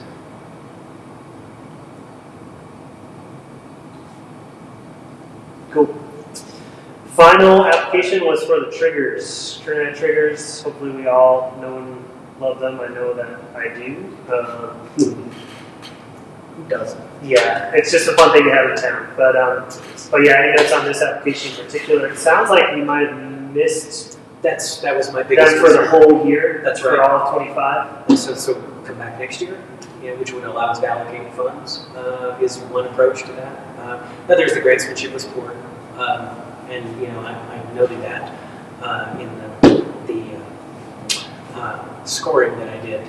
I don't know the answer to this, and I've been looking for it. But Kim made a post 6 weeks ago, something like that, talking about how she'd done all this stuff, right?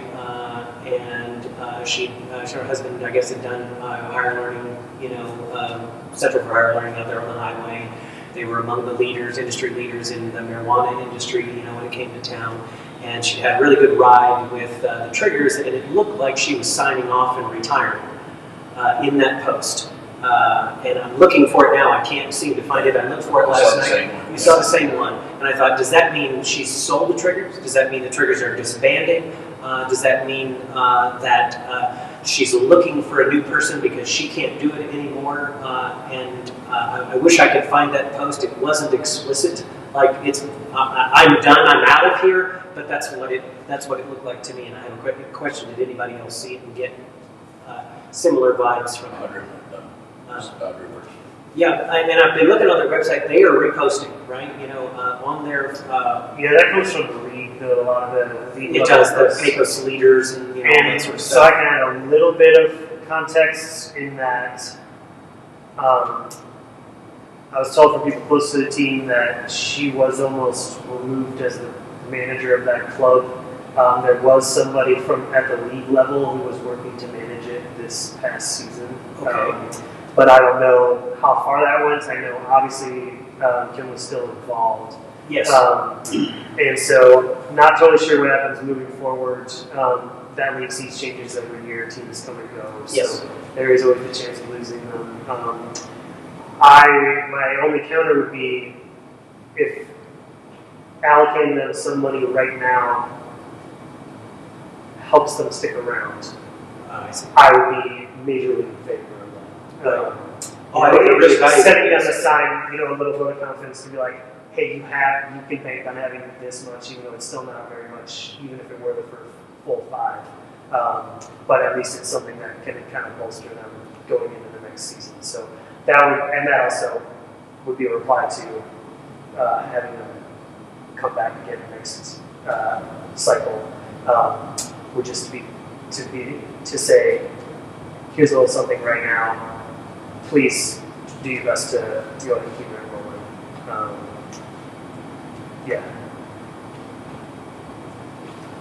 Anyone else have any thoughts about the fact that they, put in the application last year for last season and Yeah. we are now in between seasons. That was a I think thought as we well. submitted it because they were told there were no funds Right. remaining, so we didn't want to exclude them from this cycle. It was just a courtesy. Now they did resubmit, so that would maybe be an indicator that there's no plan. Well, we submitted it. Oh, I got you. Okay. So you got that course. Yeah, we just didn't want that Gotcha. image that we were hiding Close funds people from. off. So they didn't actually resubmit the application from earlier this year. Right. Okay. Yeah, it could be worth getting in touch with them. Did they know that we resubmitted? She did, and then she contacted me. Oh, she. Oh, Yeah, okay. she did. Oh, She okay. contacted me and she was excited that that we resubmitted it on their behalf. Okay. So she's aware. Got it. I would agree overall, the application itself, not that strong. I think that triggers at large, tourism-wise, kind of a mixed bag. I'm not 100% convinced that it brings a ton of visitation. I think it is an awesome thing to have, though. It's regular, it's really affordable. It was a huge traction for us when we first visited Trinidad. We went down there to get a pizza, and we were like, this is so awesome. Like the vibes at the stadium were really cool. Yes. And so if you bring the out-of-towners there, it's great. They no longer are buying hotel rooms for visiting teams. They've been staying at Fort Wooten, which is a savings for the team. However, there is the potential for lodging funds impact if that were changed in the They're future. buying gas for their cars and their buses. Yeah, bringing Where the food food is here. good. Yeah. So they're contributing to sales tax income, if not explicitly lodging. And there's potential for lodging to come out of that down the line as well, whether it's the teams or Some of the teams have people that follow them too. Yeah. And it's another thing of it makes Trinidad more awesome. Kyle, I know you're off mute there. You got something? Sorry, I just wanted to make sure I understood because it was hard to follow that thread. They had applied previously and didn't get the money, is that correct? So Or did they get money last year? they did not receive grant funding for 2025 They were given in kind. in kinds for Okay, usage when of is the ballpark. last time have they gotten grant money in the past? Yes. I think regularly. And, okay, and so then when they did get that, when they followed up with the reporting on it, right, that we required, did they fulfill that grant? Yeah, the reporting wise, I can't really speak to. That process has been kind of wishy-washy. I was concerned because it did look like they got money in the past. I couldn't really figure out how that money was used and whether it was successful. And that would be something I'd want to weigh in on giving them more money because it does feel a little bit like we're just going to try to help them stay afloat, which I'm not opposed to. But I want to make sure that when they got money previously, they fulfilled the grant money properly. Yeah. I could look through the old reporting and see if Marty had any files on that, and then maybe send it to the board, and then you want to make a decision or have them apply it the next cycle. That's entirely up to you, but I'll look for that. Yeah, I know we have in the past, there's been discussion on with these grants, if they need to be used exclusively for promotion, right, versus your operational costs, whatever the organization is. And so that would ideally then, if that was a requirement, that would then be the final report would be how did you spend this on promoting what you have going on. So based on these current grant applications, that's not really necessarily how it's going to go down with this rounds. So I think that would be more of a concern for the next go. I agree that we need to see some level of track record and improve on those reports in general with more specifics. So to me, that's how can we make this better next time? And considering just the overall how effectively that organization is being run. I think we can talk about that on our vote for how much money we want to allocate, or if we do want to. So a valid concern for sure, because this has come up with our other institutions we lost, which is the city just pumping money into this to keep it going. Blues Fest Arcade being the big example. So. All right, any final things on triggers, and then we will kind of roll into voting on each of them.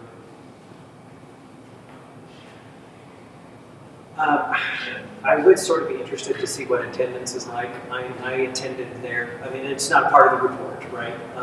But I went to 15 or 20 games, something like that. And as the season progressed, the attendance went down. It's fantastic on opening day and on the 4th of July. Yeah. And most of the rest of the days, it was 50 people. Right. 60 at the most. So I don't know how we factor that in, right?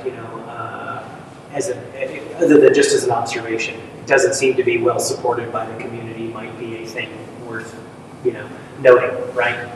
I loved it, and I was sad to see that there were 50 or 60 people there, on any given day. It didn't matter the day of the week. I was on weekend games, and they weren't that much better attended than the ones during the weekday. Yeah.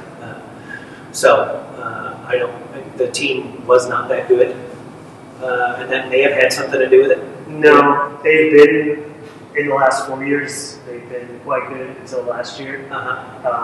Made some pretty good playoff runs and strong winning records. I just read about the games I was seeing. Maybe people were incentivized to watch. In previous years, it's been the same story. Oh, has been. Well, they could stand to promote locally more too. When I guess it was my second year in Farmers Market, I went to a game. The players came out and passed out, tickets and stuff, and then they were going other places, and you really saw they were more visible. I went to a game, and there was easily, 100, 150 people there. Yeah. Maybe more. Wasn't full by any means, but it was a decent crowd. So. Could be another example. Kyle's idea of coming and helping some of these organizations, giving them some ideas or brainstorming on how they can more effectively promote themselves. Maybe that's one of the responsibilities we do take up. Cool. Well then, I guess we'll go down the line in terms of voting. So in a motion, which I would take starting with Academy Labs here, I would please include the dollar amounts that we would be voting on. So an example would be motion to recommend allocating $5,000 grant to Academy Labs. So I'm not currently making that motion because I'm not allowed to, but that's how we'll proceed on these votes. If there's a no vote, we could make a new motion for a lower amount. Okay. Does that make sense? Yes. So you want to? Are you suggesting that we grant or propose the highest dollar amount that we think that they would receive? Yeah. And actually, let's start with Main Street as our highest score. I'm going to go in order of scoring. Okay. I think that makes sense. So it seems like the board would be in favor of allocating the $5,000 for Main Street Live based on the scoring and our discussion. So I would take a motion for that. I like that motion. Okay, motion. Do I get a second? You're the Sorry, did somebody make a motion to give them the 5,000? Yeah. Correct, for Main Street. I second. Second, all in favor? Aye. Aye. Okay, the board has voted to recommend allocating $5,000 to Main Street Live. So that's 5 out of our 18. Thank you. 5 out of our 18K. I did. I wasn't listening. 5 out of our 18 is gone, so we have 13 remaining. So the next highest score, I believe, would be Academy. Yes. By just 0.25 over Mount Carmel. I would take that motion as well. It doesn't have to be the 5,000. I leave that up to the board member making the motion. I make a motion we allocate them 4,000. And due to the discussions that we did have. So, motion, Kyle, is for $4,000 to Academy.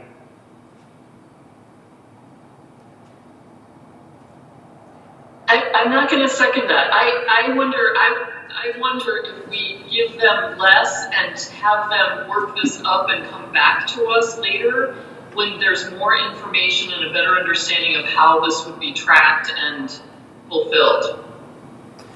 Do you think that we should go ahead and, instead of giving them less right now, ask them to return for the spring rounds with our concerns addressed in their application?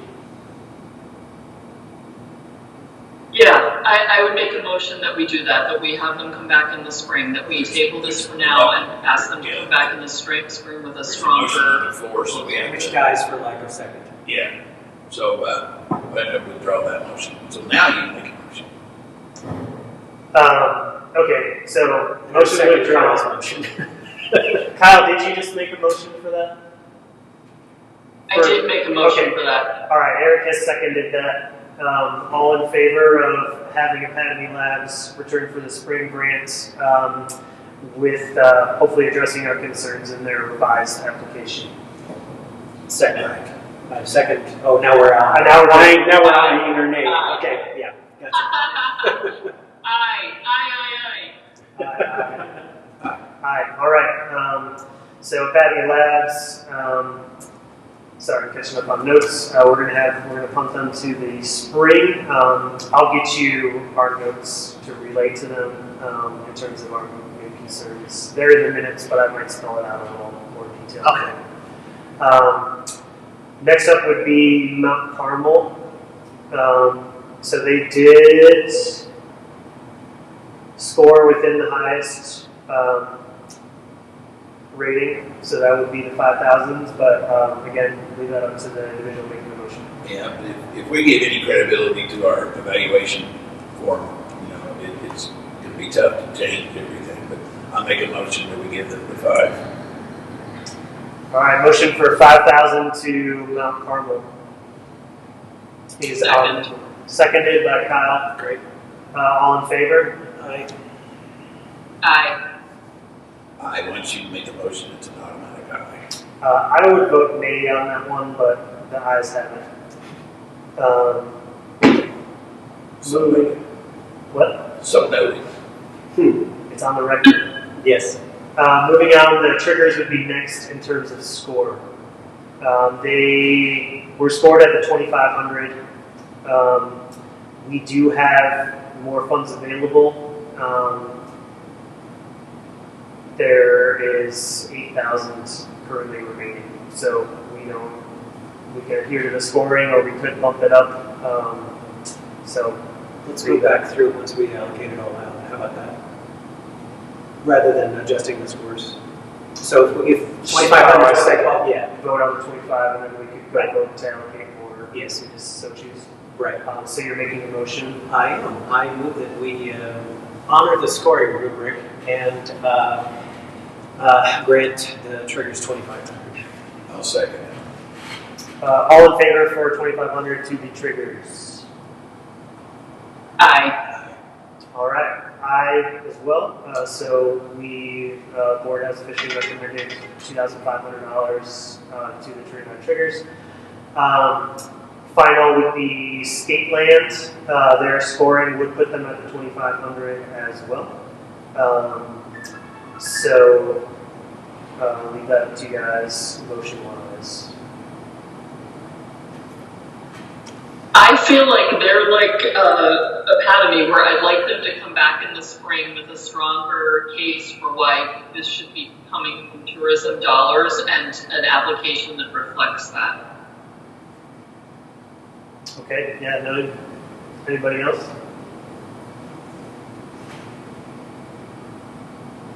I had a torn on this one. I'm sorry. Yeah, it's okay. Yeah.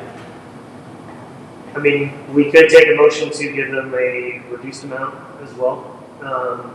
And, I was talking about the potential of just saying, here's money to help get your marquee restored. And at least that helps offset some of that for them. And they qualify according to the 2,500 is the score tier. I make a motion, we have 2 to help them store their sign. 2. Motion has been made for $2,000, specifically for the restoration of the marquee sign. Are we allowed to restrict the use of the funds based on the application? That I'm not sure about. So, Yeah, it didn't seem like that to me. It just goes to the purpose. Sorry, of did the somebody, grant. did you, I asked if we're did you allowed. ask? Say it again. The question was, are we allowed to restrict the use of the funds given the way the application process works?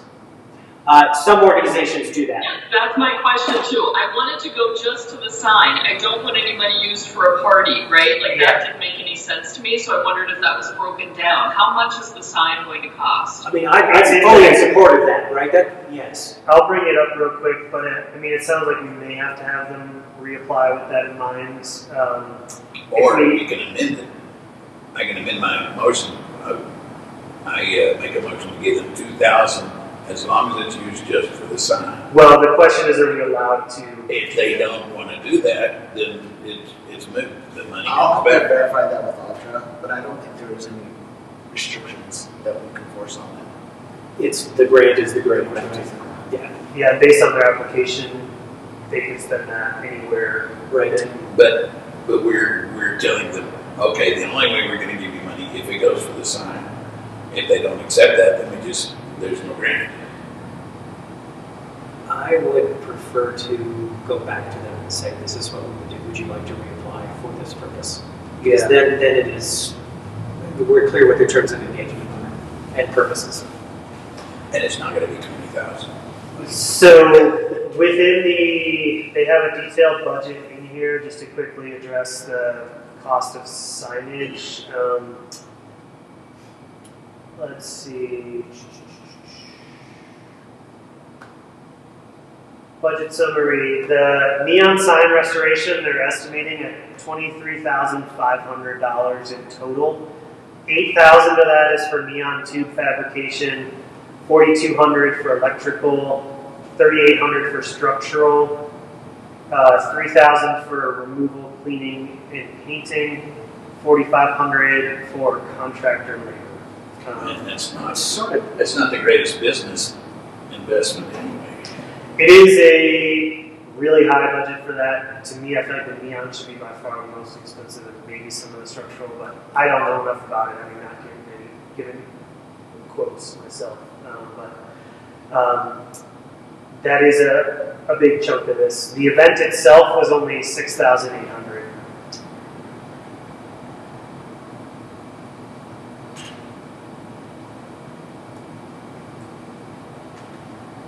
So sounds like we could then.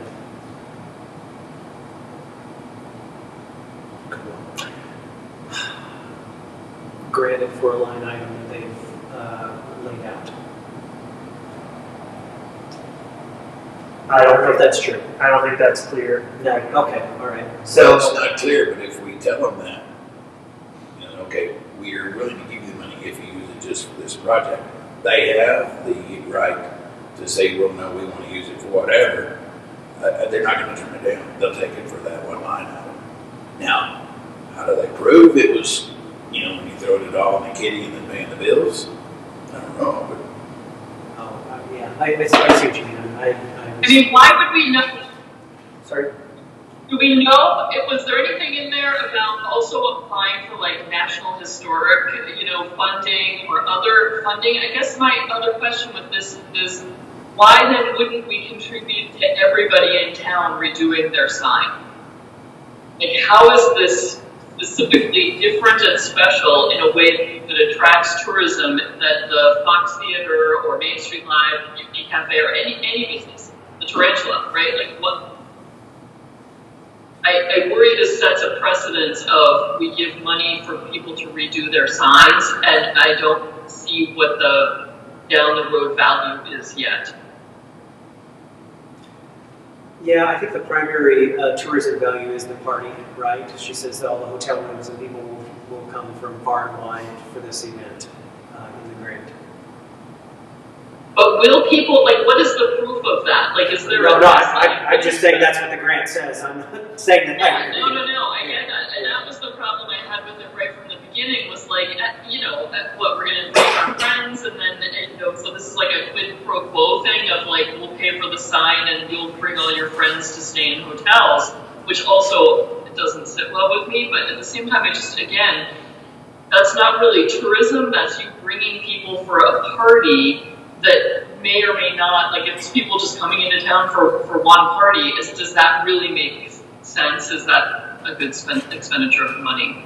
Is my question. Yeah, honestly, I think the sign itself is a better tourism draw, and it's not a draw in and of itself, it's more of a once you're here, it's a nifty thing to have. I definitely take your point in terms of we're not a historic preservation board, so yeah, the tourism side, that's a little different. Skyline is a thing that we promote in our tourism materials. It's on the website. It's part of the itineraries. I think I'm a family-friendly one. It's a fun option, an activity to do when you are here in town.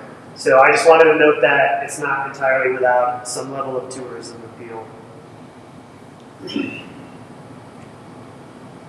But it sounds like the tenor of the discussion that I'm hearing would be honestly just not allocating. That's what I'm hearing too.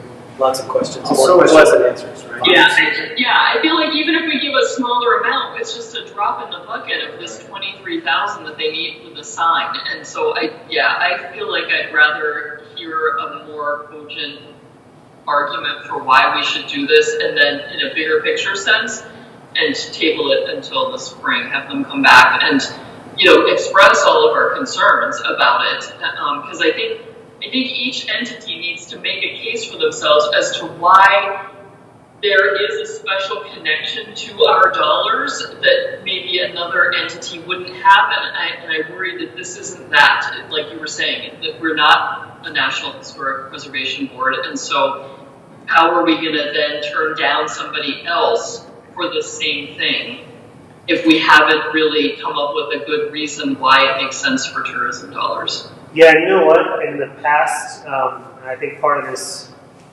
was me overlooking it, and also the timeline of this final grants round has been kind of funky. But we have had the applicants would come and present. They would then vacate the meeting before any discussion. So, yeah, I think there is some value in that. You may not be able to capture it all in your grants necessarily. So having them in the room to talk about things and address some questions is a good idea before any official voting happens. Yeah.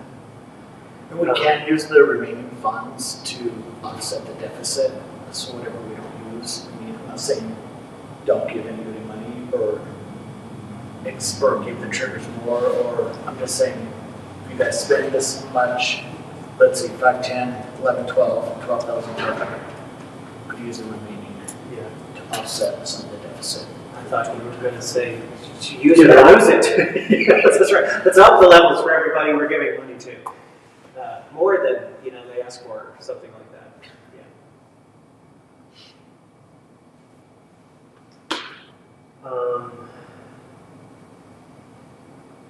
Like my notes. What did we do for Mount Carmel? 5,000. We went for the full 5. Yes. Oh, yeah, and I go there very everyone else would be in. Right. Yeah. So we're at 12,500 at this point, since we have not approved the state land money. I haven't voted on it. Okay. Do we need to take an official vote on not allocating to state lands? I think you Couldn't should. hurt. Well, I move that we decline the funding request from Skateland. Did you hear that?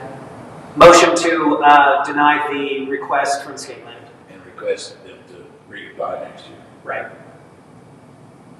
Second. all in favor? Aye. Aye. Can we revisit, so we know where we are then? Yeah, so we're at 12.5. Right. So we didn't fully fund the Triggers request, and we didn't fund Academy at all. What do you feel about looking back and, in essence, forgive my phrasing, throwing a bone to Academy, since we are under our 18,000 by quite a bit? Or do you feel strongly that we voted not to send in any money at all? We They voted, really do need 3,000. They requested 5, but they really need 3,000 to get this project going. but that, we took a vote to have them reapply to address our concerns. Okay. Fair. So right now we have, that's on the record. So specifically just looking for more details on execution, I think, is the biggest factor, to make sure that they can actually accomplish the project as it stands. So that's where we're at right now. Can I guess we can request that the additional funds we didn't use go into the first quarter next year. Well, There's no They're out of carryover. this year's budget. Yeah, there's they're no not going to carryover. roll over now. Where does it go? To offset the remaining. We're still deficit. in the red. We're still in the hole, yeah. Yeah, the 18.5 is theoretical. But it was supported by the city manager that we go through this process. Yes. Yeah. I'm just throwing out ideas. No, I know what you're saying. So the last question would just be whether we want to up in allocations of the triggers with the remaining balance, leave the balance as it stands to offset the budget. We can also tell the triggers they are so welcome to apply in 2026 for additional funding. So it'll be more like, here's 2,500. We missed you this past year. Hopefully this helps your season planning. Feel free to reapply in the spring or the summer for another round. I feel like we're at 12.5 because we got there through a process that we're trying to honor. Let the rest of it go to. I agree. Okay. See how responsible we are, city council? We are done. We're done. Let's talk about Not that. just spending all the money. Exactly. We didn't make it rain. Speaking of drops in the bucket. We'll put that in our bonus packages. There you go. Christmas party. Yeah, that promotes tourism. Okay, we are through grant applications. Do we have any miscellaneous items from the board members?